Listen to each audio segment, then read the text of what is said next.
దేవుడు తన ప్రజల మధ్య నివాసం చేస్తూ ఉన్నాడు అనడానికి సాదృశ్యమై ఉన్నది.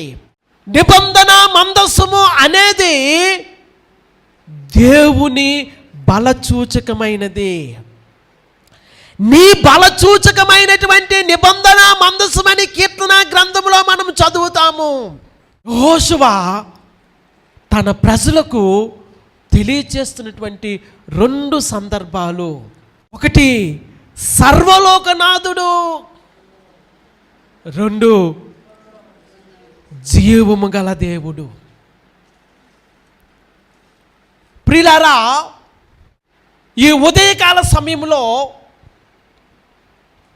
నేను మీకు జ్ఞాపకం చేస్తూ ఉన్నాను, నీవు ఆరాధించే దేవుడు, నీవు పూజించే దేవుడు సర్వలోకనాథుడు.